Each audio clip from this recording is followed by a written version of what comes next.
Halo, perkenalkan saya Kelly Jennifer dengan NIM G00230899 dari kelompok A1.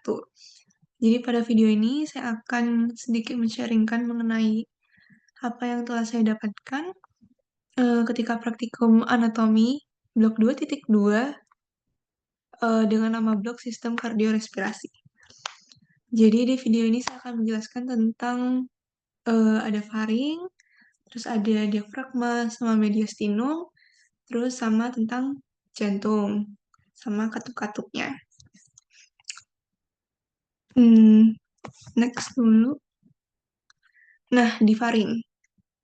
eh, Ketika kita menghirup udara, kita kayak mikirnya cuma hidung aja kan. Tapi kan dari kita bisa menghirup udara sampai eh, terjadi pertukaran udara itu kan masih banyak struktur yang menghubungkannya. Dan salah satunya ini kan faring. Jadi di sini saya akan menjelaskan tentang struktur dari faring. Lanjut dulu. Jadi faring itu ada 3 bagian. Ada nasofaring, orofaring, lalu laryngofaring. Kita lanjut dulu. Nah, nasofaring itu apa sih? Ini nasofaring itu yang pink. Nah, jadi nasofaring itu kalau dari letak skeletopisnya itu ada di vertebra cervicalis 1 sampai 2, terus letaknya itu di posterior cavum nasi. Posterior dari kavitas nasi, ya kan? Di belakangnya. Terus fungsinya untuk respirasi. Dia menghubungkan zona respirasi atas dengan zona respiratorius. Terus di nasofaring ini ada koana, terus ada opte, tonsila, pharyngia atau adenoid, lalu ada torus tubarius, torus levatorius, sama recessus pharyngeus. Nah, koana itu apa sih? Jadi koana itu adalah penghubung antara nasofaring sama cavum nasi. Yang ini. Lanjut. Terus ada opte. Opte itu eh, apa namanya? Kependekan dari ostium pharyngeum tuba auditiva eustachi. Jadi opte ini sebenarnya pintu masuk dari telinga. Jadi dari hidung terus menghubungkan dengan telinga bagian tengah. Jadi pintu masuk tuba auditiva yang menghubungkan nasofaring dengan kavitas timpanika dari telinga. Jadi menghubungkan antara nasofaring dengan telinga bagian tengah. Lalu ada tonsila pharyngia atau adenoid. Itu tuh di membrana mukosa dinding posterior nasofaring. Lalu kalau terjadi pembesaran, itu namanya hipertrofi adenoid. Lalu ada torus tubarius. Jadi torus tubarius itu adalah peninggian di posterior dan superior dari opte. Jadi kalau ada peninggian di superior atau atas sama inferior atau bawah dari opte itu namanya torus tubarius. Lalu ada torus levatorius. Itu peninggian di maksudnya tadi itu sebelumnya posterior sama superior. Lalu yang torus levatorius itu kalau peninggian di inferior, di bawah opte, yang dibentuk oleh musculus levator veli palatini. Yang ini kan opte. Nah, kalau bagian superior sama posterior itu disebut sebagai torus tubarius. Tapi kalau di inferior itu jadi torus levatorius ini. Lanjut, ada recessus pharyngeus, itu di dorsal torus tubarius, dan memanjang ke atas sampai atap faring. Kita lanjut. Oh, ini sebagai apa namanya penjelas aja biar gambarnya lebih jelas. Kita lanjut ke orofaring. Orofaring itu di mana? Jadi kalau dari letak skeletopisnya itu ada di vertebra cervicalis 2 sampai 3, itu salah ketik, sorry, 3 harusnya. Dan letaknya itu di posterior dari cavum oris. Gambarnya yang itu. Nah, ini, yang oranye, yang jingga. Jadi di belakang cavum oris, itu ada orofaring. Lalu fungsinya itu untuk proses pencernaan. Dia ada isthmus faucium, lalu ada arcus palatoglossus, lalu ada arcus palatopharyngeus, lalu ada fossa tonsillaris sama tonsilla palatina. Nah, isthmus faucium ini adalah penghubung dari orofaring dengan cavum oris. Jadi, mana ya?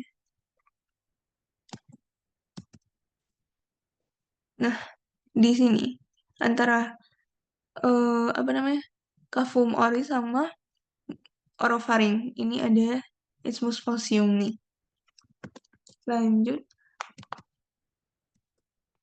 Lalu ada arcus palatoglossus. Arcus palatoglossus itu pelipatan mukosa di anterior dari fossa tonsillaris yang membentang dari palatomola tepi lima. Membentuk karena desakan dari musculus palatoglossus. Lalu ada arcus palatopharyngeus, itu pelipatan mukosa di posteriornya fossa tonsillaris. Membentang dari palatomole dinding lateral faring, terbentuk karena desakan dari musculus palatopharyngeus. Jadi, kedua arkus ini terbentuk dari desakan musculus yang berbeda. Yang satu palatoglossus, yang satu palatopharyngeus. Sesuai nama arkusnya. Lalu ada fossa tonsillaris, itu cekungan di antara arcus palatoglossus dan arcus palatopharyngeus. Terdapat tonsilla palatina. Lalu ada tonsil itu ya tonsil yang ini. Nggak ada gambarnya lagi. Kalau kalian buka mulut kalian, ada benjolan, nah itu tonsil. Lalu ada valicula epiglotika, itu tempat tertampungnya benda tumpul yang tertelan. Jadi, yang menampung benda tumpul sama benda yang tajam itu beda. Kalau yang benda tumpul itu ditampung sama valicula epiglotika. Lanjut, ini bukan. Lanjut ke laringofaring. Laringofaring itu letak skeletopisnya ini di sini, itu di VC3 sampai VC5. Ada fossa piriformis sama adductus laryngeus. Fossa piriformis itu di kanan dan kiri dari laringofaring untuk menampung benda tajam. Nah, yang tadi kan benda tumpul. Ini tuh yang untuk menampung benda tajam. Terus adductus laring itu pintu masuk menuju laring, terletak pada dinding anterior dari laringofaring. Lanjut. Nah, untuk faring udah selesai, kita lanjut ke jantung. Jadi, di jantung ini saya akan menjelaskan sedikit mengenai strukturnya. Strukturnya kan ada dua, yang luar sama yang dalam, eksterna atau interna, sama mekanisme tentang pembukaan sama penutupan dari katup-katupnya. Karena untuk menyalurkan darah, kan jantung ada berkontraksi sama berelaksasi. Dan kenapa jantung bisa berkontraksi dan berelaksasi itu karena struktur-struktur yang ada di dalam sama di luar, ya kan? Dan tentunya pasti ada mekanisme juga. Hanya kita perlu tahu. Nah, struktur jantung itu ada dua, seperti yang saya bilang, ada yang eksterna, ada yang interna. Kita mulai dari yang eksterna dulu. Nah, eksterna ada apex. Mana ya? Nah, ini dari postero inferior. Jadi sebenarnya jantung itu yang bagian apexnya itu mengarah ke panggul kiri. Lalu untuk basisnya itu ini mengarah ke bahu kanan.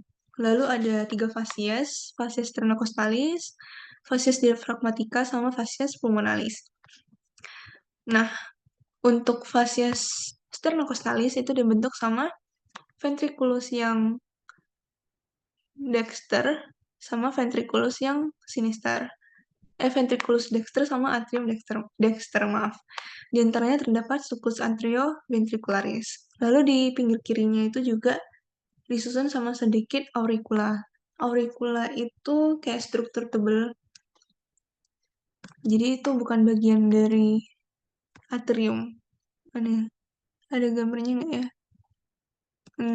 Sebentar. Nah, di sini ada. Harusnya. Ini. Auricula. Nih. Dia itu bukan bagian dari atrium, tapi termasuk struktur di dalamnya.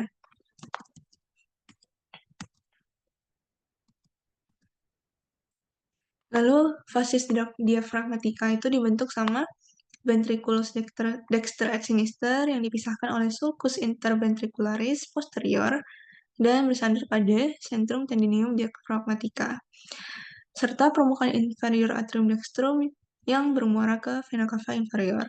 Jadi eh, bersandar sama centrum tendinium diaphragmatica sama permukaan inferior atrium dextrum yang bermuara ke vena cava inferior.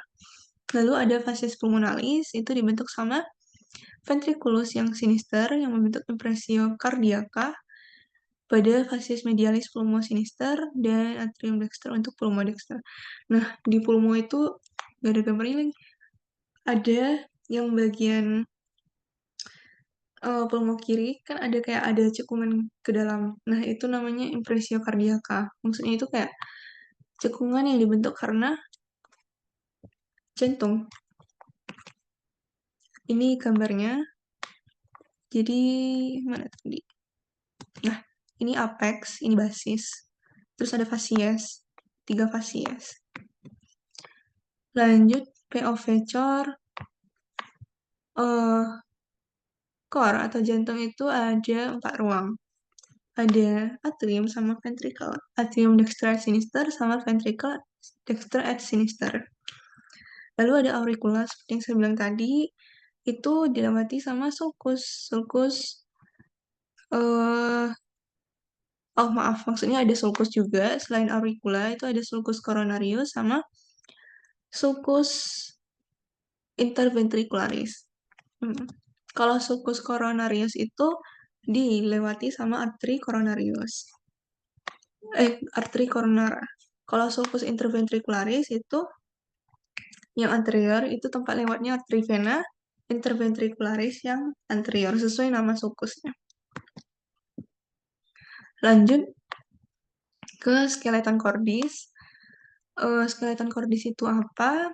Skeleton cordis itu kerangka jantung, jadi yang fungsinya untuk menopang jantung, kayak tubuh yang menopang kan tulang. Nah, kalau jantung yang menopang itu skeleton cordis, simpelnya gitu. Itu terdiri dari 3 hal utama, ada annulus fibrosus, trigonum fibrosum, sama pars membranacea. Nah, ini selain sebagai kerangka, skeleton cordis ini juga tempat melekatnya otot jantung, terus pelekatan katup jantung, sama isolator impuls. Jadi kan jantung menghasilkan impuls ya dari apa namanya sistem konduksinya. Contohnya kayak SA node, AV node, terus ada bundle of His sama serabut Purkinje. Nah, jadi skeleton cordis itu yang berfungsi untuk isolator biar atrium sama ventrikelnya enggak berkontraksi secara bersamaan. Terus ini katupnya, terus ini ada trigonum fibrosum, terus nanti di sekitar sini ini ada apa namanya septum. Di sini ada apa namanya septum membranaceanya. Nah, ini penjelasan lebih detail. Jadi untuk annulus fibrosus itu 4 cincin fibrosa, jadi ada 4 yang mengelilingi 2 ostium atrioventriculare, kan ada yang kanan sama kiri. Terus ada orificium aorta sama truncus pulmonalis. Jadi yang atrioventriculare ada yang kanan dan kiri, terus ada yang aorta sama pulmo.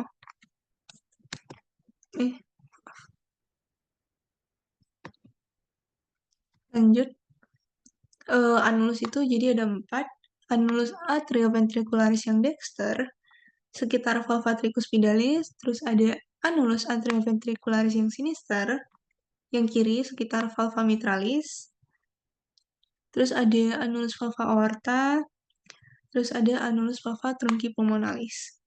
Lalu untuk trigonum fibrosum itu sebenarnya penebalan aja sih, penebalan nih yang ini. Jadi ada 2, trigonum fibrosum dexter itu di antara annulus fibrosus valva aorta sama annulus atrioventricularis yang dextra. Yang tunggu ini seharusnya yang ini. Sinister ya ini.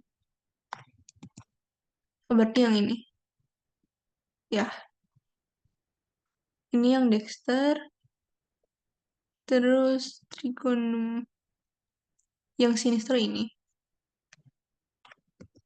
Trigonum fibrosum dexter ini yang memisahkan antara atria ventricularis yang dexter sama valva aorta, terus yang trigonum fibrosum sinister itu di antara atria ventricularis yang sinister sama memisahkan dengan uh, fibrosus yang valva aorta juga.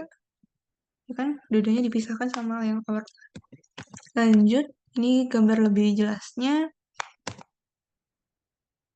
Nah, kita lanjut ke struktur interna. Jadi ada 4 sesuai ruang jantungnya. Kita mulai dari atrium yang dexter. Nah, atrium yang dexter ini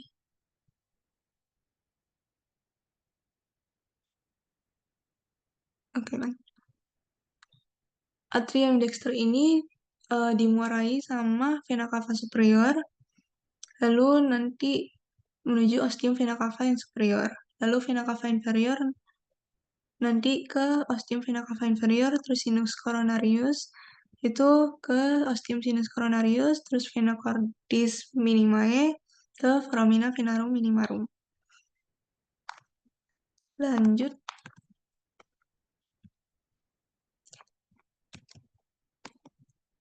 Nah,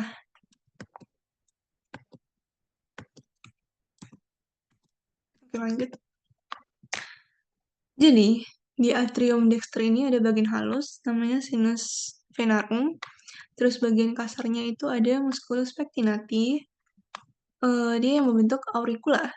Jadi yang membentuk auricula tadi namanya musculus pectinati. Lalu bagian halus dan kasar dipisahkan sama crista terminalis di bagian dalam. Dan kalau di luarnya itu oleh sulcus terminalis. Lalu ada fossa ovalis dan limbus fossa ovalis. Itu obliterasi foramen ovale. Terus ada ostium ovedestra menghubungkan dengan ventriculus dexter. Terus ada ostium sinus coronarius, itu valvula depresi. Terus ada ostium vena cava inferior di valvula eustachi. Lanjut ke ventriculus yang dexter. Itu terdiri atas satu ruangan kasar yang tersusun dari trabecula karena ini kan tadi atrium dexter, berarti ini ventriculus yang dexter. 3 jenis trabecula karnenya ada musculi papillaris, dia berhubung sama chordae tendinae. Mana ya gambarnya? Tunggu. Ini musculi papillaris, ini chordae tendinae-nya. Lalu ada trabecula septomarginalis, itu ada bundle of His, salah satu sistem konduksi. Terus ada regi biasa yang menonjol di bagian dalam. Lalu ada ostium trunci pulmonalis, itu menghubungkan dengan trunkus pulmonalis. Ostium itu kan lubang. Lalu ada atrium yang sinister, itu terdiri atas sinus venarum, cavarum, dan auricula sinistra. Lalu ada ostium ave sinistrum menghubungkan dengan ventriculus sinistrum, sama ada fossa ovalis dan valvular foraminis ovale. Dimuarai oleh 2 buah vena pulmonalis dextra, 1 buah vena pulmonalis sinistra superior, sama 1 buah vena pulmonalis sinistra yang inferior. Lanjut ke ventriculus yang sinister ini, membentuk apex cordis ini. Lalu myocardiumnya lebih tebal dari yang lain karena harus memompa darah ke seluruh tubuh. Lalu ada vestibulum aorta, lalu ada ostium aorta menghubungkan dengan aorta, sama musculi papillaris yang berhubungan dengan yang melekat dengan chordae tendinae, yang sama-sama membantu kerja dari katup jantung. Nah, kita lanjut ke katup sama mekanismenya. Jadi ada katup, sebenarnya ada 4, tapi dibagi jadi 2 utama, atrioventricularis sama semilunar. Nah, atrioventricularis dibagi 2 lagi, yang tricuspidalis sama mitralis. Mitralis nama lain dari bicuspidalis. Lalu ada katup semilunar, itu dibagi 2, katup aorta sama pulmonal. Mekanismenya ada dua, sistol sama diastol. Nah, untuk sistol, yang terjadi kan ventricle berkontraksi untuk memompa darah ke seluruh tubuh, ya kan? Nah, yang terjadi adalah katup semi lunarnya terbuka, karena kan darah harus keluar. Terus katup atrioventricularisnya menutup. Lalu untuk ketika diastol kan ventrikelnya relaksasi. Jadi katup semi lunarnya nutup, lalu yang atrioventricularis terbuka. Biar darah dari seluruh tubuh bisa masuk kembali ke dari atrium itu bisa turun ke ventricle. Nah, jadi yang pertama, ketika ventricle kiri berelaksasi, katup aortanya akan menutup dan katup mitralnya terbuka. Hal ini akan membiarkan darah mengalir dari atrium kiri ke ventricle kiri. Lalu nanti kan atrium kirinya berkontraksi. Hal ini memungkinkan lebih banyak darah mengalir ke ventricle kiri. Ketika ventricle kiri berkontraksi, katup mitralnya nanti nutup, lalu katup aortanya terbuka. Ini agar darah mengalir ke aorta dan keluar ke seluruh tubuh. Nah, ketika ventricle kirinya berelaksasi, nanti ventricle kanannya juga berelaksasi. Jadinya membuat katup pulmonalnya menutup sama katup trikuspidnya terbuka. Hal ini memungkinkan darah mengalir ke ventricle kanan dan dikembalikan ke atrium kanan dari tubuh. Lalu, jadi ketika ventricle kiri berkontraksi, nanti yang kanan juga berkontraksi. Hal ini membuat katup pulmonal terbuka sama katup trikuspidalisnya menutup. Iya kan? Ya, darah mengalir keluar dari ventrikel kanan ke paru-paru sebelum dikembalikan ke atrium kiri sebagai darah segar yang mengandung oksigen. Jadi intinya, kalau ventrikel lagi berkontraksi, berarti yang katup aorta sama yang pulmonar terbuka.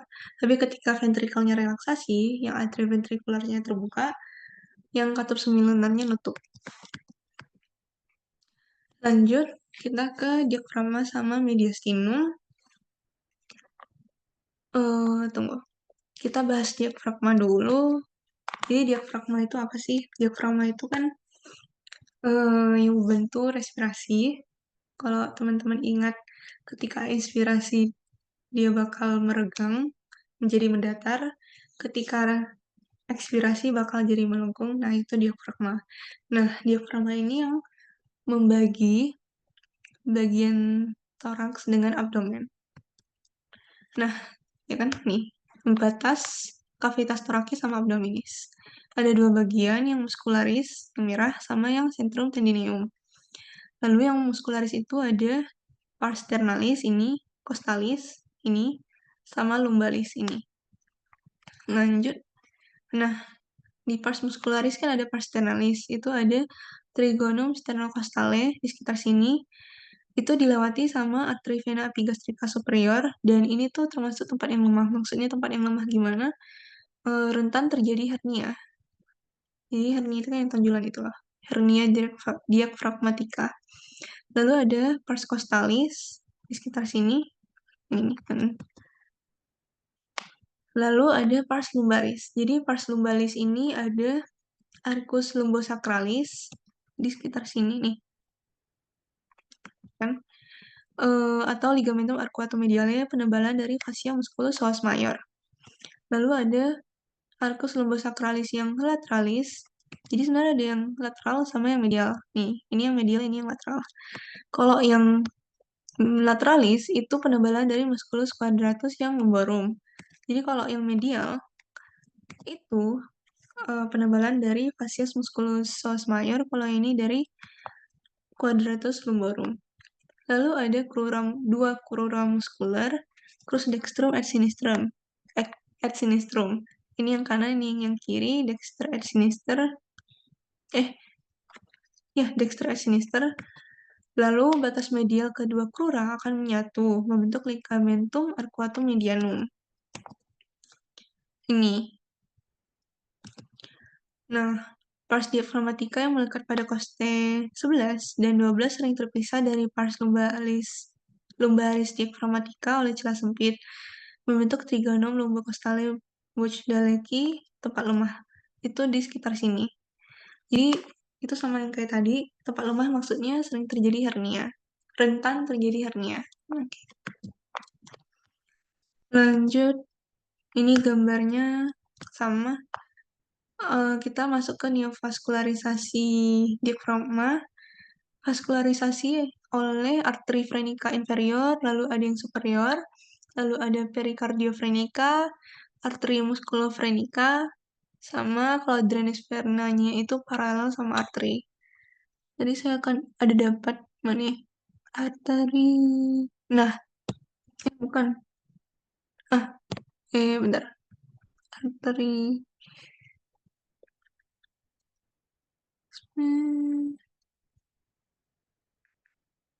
Oh, beda. Tapi sekitar sini ini kan pembuluh darahnya. Jadi yang mulai dari sini tuh ada arteri frenica inferior, lalu ada yang superior, lalu ada pericardiofrenica, musculofrenica. Lalu inervasinya oleh nervus phrenicus itu ini. Nervus phrenicus itu percabangan dari nervus spinalis cervicalis yang 3 sampai 5. Lanjut, ada mediastinum. Mediastinum itu intinya ruang di antara kavitas torakis. Jadi kan ada 2 kavitas pleura. Di tengahnya itu yang kosong itu mediastinum. Nah, dibagi jadi 2, mediastinum yang superior sama yang inferior. Lalu yang inferior itu nanti terbagi jadi 3, ada anterior, media, sama yang posterior. Nah, mereka itu dibatasi sama apa? Dibatasi sama transverse thoracic plane, itu antara VTH 4 sama 5. Di antara sini. Lanjut. Nah, kita masuk ke mediastinum yang superior. Tunggu, maaf mulai. Oke. Mediastinum yang superior itu ada apa aja? Itu di sini. Kita bisa lihat ada timus, terus ada trakea, ada esofagus, ada arcus aorta sama percabangannya, terus ada vena brachiocephalica dextra et sinister, terus ada vena intercostalis superior sinistra, terus ada vena cava superior, ada nervus vagus, ada nervus laryngeus recurrens, ada nervi frenici, ductus thoracicus, lalu nervi lain. Nah, sebenarnya yang penting itu yang di atas ini. Ada timus yang bisa dilihat lah di sini. Ada trakea, esofagus, sama arcus aortae, sama 3 percabangan lain. Sisanya itu tambahan. Lanjut. Oke. Kita lanjut ke yang inferior. Inferior itu kan terbagi jadi 3. Ada anterior, media, sama posterior. Nah, yang mediastinum inferior yang anterior itu letaknya di anterior dari pericardium, di sini ya kan benar, posterior dari sternum, dan musculi transversus thoracis. Isinya ada sisa timus, kan yang di atas, yang superior tadi kan ada timus. Nah, yang di sini itu sisa timusnya, terus ada nodi limfatiki, terus jaringan lemak sama ikat longgar. Terus kalau mediastinum inferior yang media, itu letaknya antara kavitas pleura, dextra sama sinistra kan di tengah. Terus isinya itu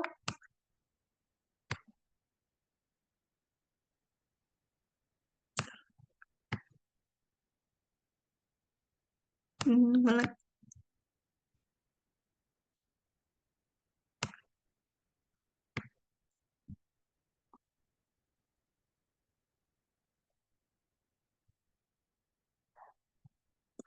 Saya lanjutkan saja. Nah, untuk isinya itu ada core.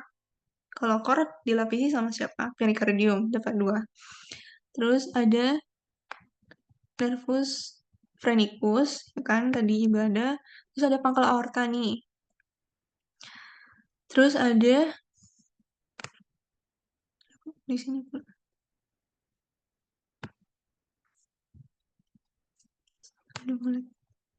Oke, maaf. Lalu ada arteriola sama venula pulmonalis, sama vena cava, terus bronki primari. Jadi yang penting itu kalau media pasti ada jantung. Jantung dilapisi sama siapa? Perikardium. Terus di atasnya ada pangkal aorta. Sisanya tambahan. Lalu yang mediastinum yang inferior mediastinum inferior dan posterior itu letaknya di posterior pericardium, kan di belakang. Terus di antara dari pleura mediastinalis. Isinya apa aja? Di sini kita bisa ada esophagus, terus aorta thoracica, vena azygos sama vena hemiazygos, ya kan? Kanan kiri, terus ada ductus thoracic,us ada nervus vagus, sama truncus symphaticus, sama nervus spongicus. Udah, sebenarnya yang bisa dilihat itu esophagus, terus azygos sama hemiazygos, udah pasti ingat, dapat 3, sisanya tambahan. Oke, selesai sudah penjelasan, bukan, sharing singkat saya tentang apa yang saya dapatkan dari praktikum di blok 2.2 ini. Semoga apa yang saya sampaikan bisa bermanfaat, dan mohon maaf jika ada kesalahan dalam pengucapan maupun penjelasan. Terima kasih.